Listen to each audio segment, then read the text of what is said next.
पीहर। गरिमा जैसे ही bus stand पर पहुंची, सबसे पहले उसने 1 किलो बताशे खरीदे। फिर कुछ सोचकर 2 दर्जन केले भी खरीद लिए। वह पूरे 30 साल बाद पीहर जा रही थी। उसे नहीं पता था कि पीहर में उसके भाई के कितने बच्चे हैं, उनकी शादियां हुई है या नहीं। 150 किलोमीटर का सफर तय करना था। उसके ससुराल के गांव से पीहर के लिए सीधी बस सेवा नहीं थी। बीच में बस बदलनी भी होती थी, मगर इतने वर्षों बाद भी गरिमा को सब याद था। पीहर का रास्ता भला कोई भूलता है क्या? गरिमा को तो बीच में पड़ने वाले हर गांव के नाम भी याद थे। बस में बैठते ही गरिमा ने महसूस किया जैसे उड़न खटोले पर बैठ गई है। मन कर रहा था उड़कर बस कुछ देर में ही उसे पीहर की नगरी पहुंचा दे। बस चल पड़ी तब गरिमा ने अपना बड़ा सा थैला सरका कर पैरों के बीच में रख लिया। बहुत बड़ा खजाना जो थैले में था। 2-3 किलो बेर थे जो गरिमा ने अपने खेत से तोड़कर पीहर ले जाने के लिए इकट्ठे किए थे। थैले में 2 किलो के आसपास मूंगफली भी थी जो उसने अपने बड़े बेटे के ठेले से थोड़ी थोड़ी उठाकर इकट्ठी की थी। इतना सब कुछ होने के बाद उसने केले और बताशे भी खरीदे थे। मायके में उसका इकलौता भाई और उसका परिवार ही तो था। गरिमा को लगा इतना सामान पर्याप्त है। चलती बस में उसने थैले को खोलकर देखा। केले सही सलामत थे, बेसामान में सबसे ऊपर थे ताकि खराब न हो पाए। गरिमा के दोनों बेटे थे, दोनों की शादियां हो गई थीं। बड़ा बेटा गांव में ही मूंगफली का ठेला लगाता था। छोटा बेटा मजदूरी करके अपना घर चला रहा था। गरिमा बड़े बेटे के साथ रह रही थी। 3 महीने पहले ही गरिमा के पति का देहांत हुआ था। लीवर खराब होने की वजह से उसकी मृत्यु हो गई थी। गरिमा अब विधवा थी। अब गरिमा की कलाइयों में चूड़ियां नहीं थी। पति ने खाट नहीं पकड़ी थी, चलते फिरते ही दुनिया से उठ गया था। आज वह 30 साल बाद पीहर जा रही थी। इसकी वजह भी पति ही था। उसने गरिमा पर बंदिश लगा दी थी कि वह भूलकर भी पीहर जाने की नहीं सोचे। वह पियक्कड़ था, पीते समय दिन और रात नहीं देखता था। जब गरिमा के भाई की शादी थी तब पीकर फेल हो गया था। बरमाला के समय दुल्हन पक्ष की औरतों के साथ बदतमीजी करने के कारण उन औरतों ने उसे चप्पलों से पीट दिया था। पिटाई होने के बाद जब नशा कम हुआ तो वह विफर गया। अपमान का बदला लेने के लिए गरिमा के पिता यानी अपने ससुर से बोला शादी कैंसिल करो, मगर गरिमा के पिता ने बिना दुल्हन बारात लौटने से साफ इनकार कर दिया था। दूल्हे का जीजा था वो, इस कारण अपमान सह नहीं पाया। शादी बीच में ही छोड़कर आ गया। आते ही गरिमा से बोला मेरे साथ रहना है तो अभी चल, वरना फिर मुझे भूल जाना। बेचारी गरिमा भाभी का मुंह भी नहीं देख पाई थी। बारात लौटने से पहले ही पति के साथ ससुराल जाना पड़ा था। उस दिन के बाद वह पीहर जाने के लिए तरसती रह गई थी। जब पीहर की याद सताती थी तब रो लिया करती थी। पीहर दूर होने के कारण उसे वहां की खबर भी नहीं मिला करती थी। जब माँ का देहांत हुआ तब भी उसे नहीं बताया गया। एक दिन पिता भी चल बसे, मगर गरिमा को नहीं जाने दिया गया। बस वह इतना जानती थी कि उसकी पालनहार माँ और बापू इस दुनिया में नहीं है। गाड़ी ने पहला गांव पार किया तो गरिमा को ऐसा लगा जैसे जिंदगी का एक पड़ाव पार कर लिया है। सफर को 2 घंटे हो चुके थे।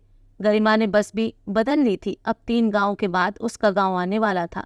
इस उम्र में भी गरिमा का दिल धक धक करने लगा था। सीने में मायके के प्रति उठने वाली हूक ने आज पूरी तरह उथल पुथल मचा रखी थी। संवेगों को काबू में करने में उसे दिक्कत हो रही थी। फिर ज्यों ही बस मायके में रुकी, झट से गरिमा नीचे उतर आई। बस स्टैंड आज भी गांव के बाहर की ही तरफ था, इस कारण उसे अब कुछ दूर पैदल चलना था। गांव की मिट्टी की खुशबू ने गरिमा को भाव विभोर कर दिया। कच्चे रास्ते पर वह बैठकर मिट्टी को छूने लगी।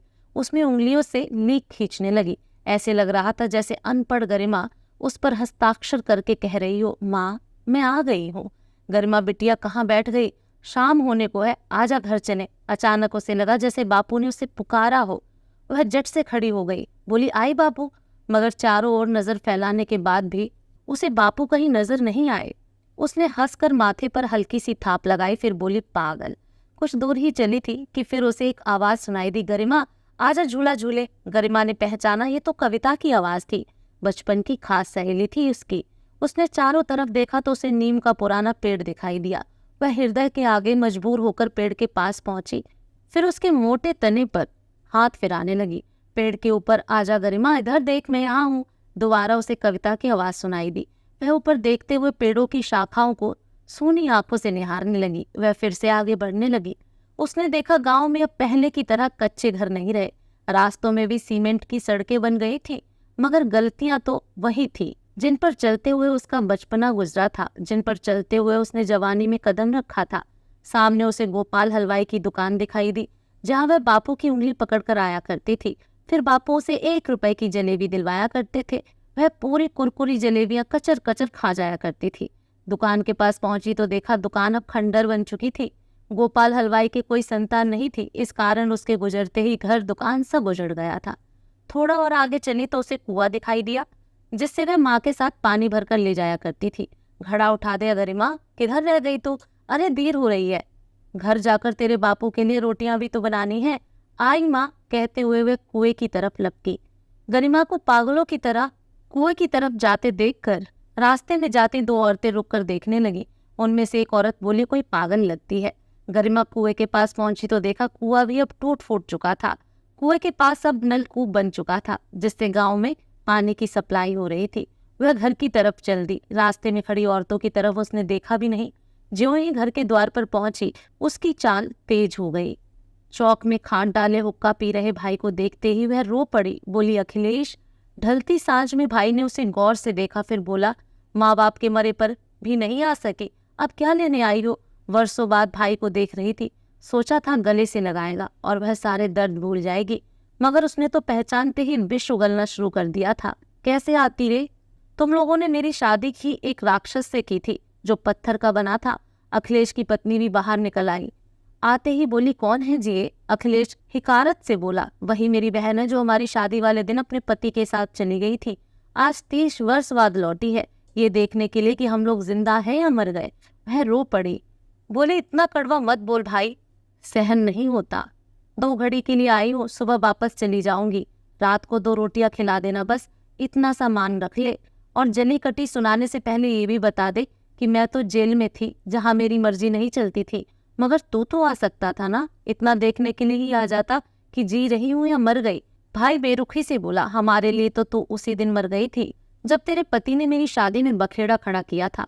उसके बाद तुझे लेकर चला गया था। अगर वह तुझे राक्षस लगता था तो उसके साथ न जाती, तुम्हारी दूसरी शादी करवा देते। वह उदास होकर बोली, तुझे याद नहीं क्या, दादी क्या कहा करती थी कि लड़की की सिर्फ एक ही शादी होती है, उसकी दूसरी शादी तो शमशान भूमि में होती है। 2 बच्चों को लेकर मैं कहाँ जाती? वो जैसा भी था मेरा पति था, ये जिंदगी तो उसी के साथ काटनी थी। अब वो इस दुनिया में नहीं है, तब सोचा तुम लोगों को देख लूं, मगर तू तो बदल गया है रे। तू वो भाई है ही नहीं जो मेरी आंखों में आंसू देखकर माँ बापों से भी लड़ पड़ता था। वह थैले को जमीन पर रखकर बोली, इसमें बच्चों के लिए कुछ लाई थी, उन्हें दे देना, ज्यादा महंगी चीजें नहीं है। गरीब बहनों, जितना बन पड़ा ले आई। 30 सालों से जिस पीहर के लिए रोती रही, आज उससे भी मन भर गया। अब चलती हूँ, भगवान तुझे हमेशा खुश रखे। वह जाने के लिए मुड़ी ही थी कि अखिलेश बोल पड़ा, दीदी। गरिमा के कदम रुक गए। वह चलकर गरिमा के पास पहुंचा तो गरिमा ने मुड़कर उसकी तरफ डूबते सूरज की रोशनी में देखा। वह कोई अजनबी नहीं था, उसी का छोटा भाई अखिलेश था, जिसे कभी उसने गोद में खिलाया था। फिर वह खुद को नहीं रोक सकी, रोते हुए उसके गले से लिपट गई।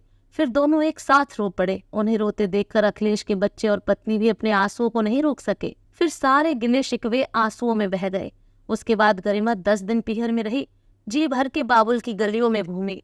दोस्तों, आपको ये कहानी कैसी लगी कमेंट करके जरूर बताएं। फिर मिलूंगी एक नई कहानी के साथ।